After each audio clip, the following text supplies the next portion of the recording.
आपण बनवणार आहे कोकणात बनतात तसे घावणे। त्यासाठी मी 3 वाटी तांदूळ रात्रभर स्वच्छ धुवून पाण्यात भिजत घातलेले आहेत आणि सकाळी आता ते मस्त असे भिजलेले आहेत, तुम्ही बघू शकता। आता हे तांदूळ आपण मिक्सरमध्ये बारीक करून घेणार आहोत।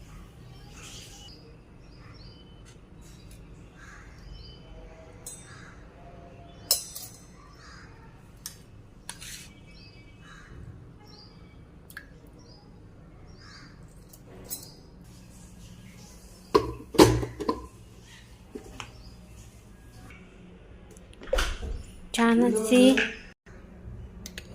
आता हे आपण तांदूळ छान असे बारीक करून घेतलेले आहेत, एकदम बारीक करायचे। ते आपण काढून घेऊया।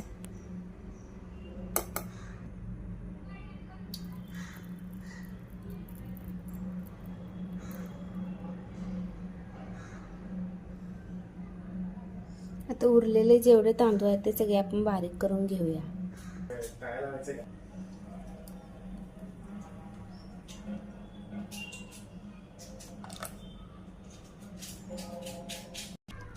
आता ह्यामध्ये थोडं थोडं पाणी घालून आपण कन्सिस्टन्सी चेक करूया। पातळ असं पीठ बनवायचं। अजून ह्यात थोडं पाणी घालावं लागेल। याच्यामध्ये मी अर्धा ग्लास पाणी ओतते। जास्त एकदमच पाणी ओतायचं नाही, हळूहळू थोडं थोडं करून पाणी ओतून मिश्रण मिक्स करून घ्यायचं।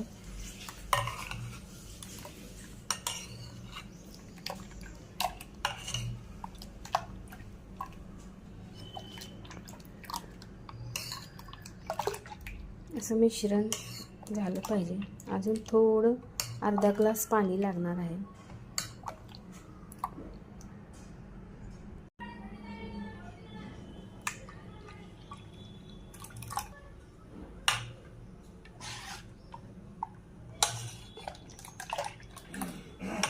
अशी कन्सिस्टन्सी हवी।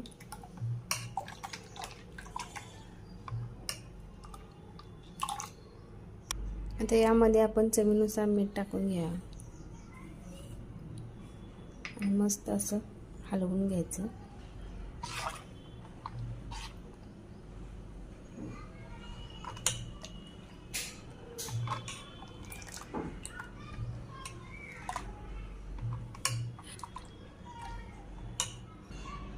आता घावण बनवायच्या आधी आपण चटणी करून घेणार आहोत। त्यासाठी मी एक नारळ फोडून त्याचे तुकडे करून घेतलेत, 3 मिरच्या घेतलेत, 4-5 लसणाच्या पाकळ्या घेतलेत। हे आपण 3 एकत्र मिक्सरमध्ये बारीक करून घेणार आहोत। आणि तडक्यासाठी थोडा कढीपत्ता, मिरची, थोडे जिरे आणि थोडी मोहरी घेतलेली आहे। पहिला आपण खोबरे, लसूण आणि मिरची आणि थोडीशी कोथिंबीर टाकून बारीक करून घेऊया।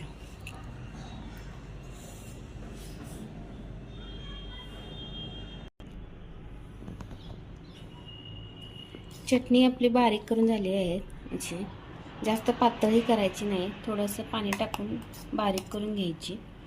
आता ती एका भांड्यात काढून घेऊया।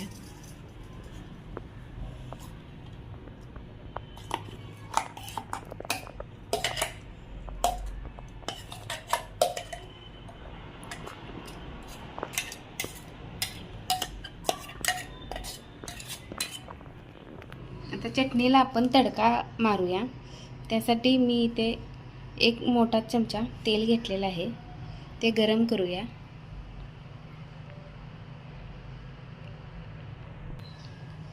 आता तेलामध्ये आपण थोडं जिरे, थोडी मोहरी, कढीपत्ता आणि 1 मिरची टाकूया। हे तडतडली की थोडी चटणीमध्ये टाकू।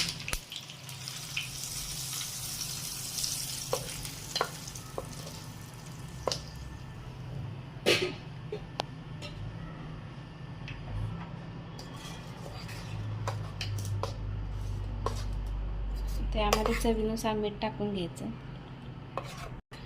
त्यात 1 चवीनुसार मीठ टाकून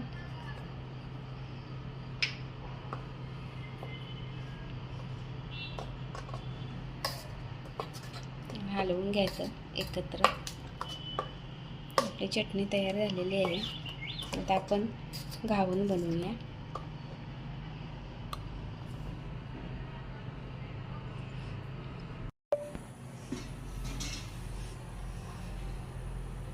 तर तवा थोडा गरम झालेला आहे, त्याला आपण थोडंसं तेल लावून घ्यायचं.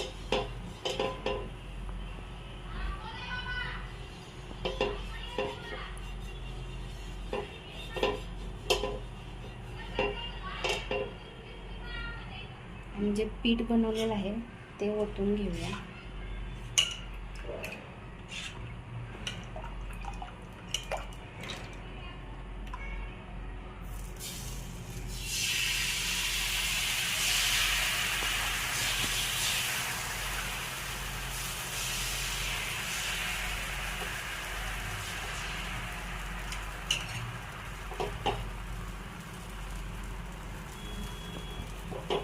आता याच्यावर 2-3 मिनटे झाकून घ्यायचं, जे हे ओलसरपणा जरा सुकला जाईल त्यामुळे, आणि काठ पण आपले सेपरेट होते.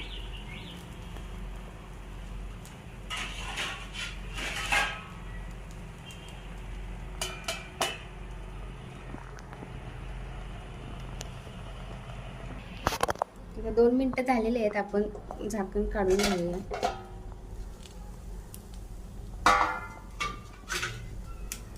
तुम्ही बघू शकता आपले काठ पण असे सेपरेट झालेले आहेत.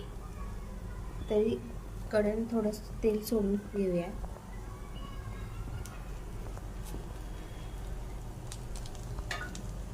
घावणे एका साईडनंच भाजतात.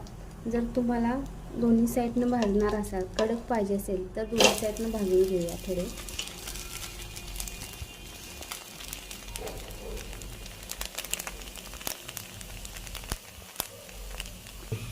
आता आपले असे जाळीदार घावण तयार आहे, ते काढून घेऊया.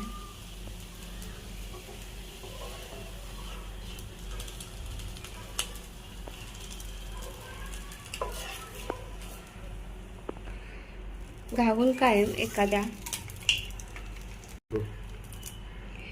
तशा चाळणीवर किंवा आपल्या घरी जर बुट्टी असेल त्यावर असे पसरून ठेवायचे. त्यामुळे घावून एकामेकांना चिटकणार नाहीत. आणि आता आपण सर्व करूया.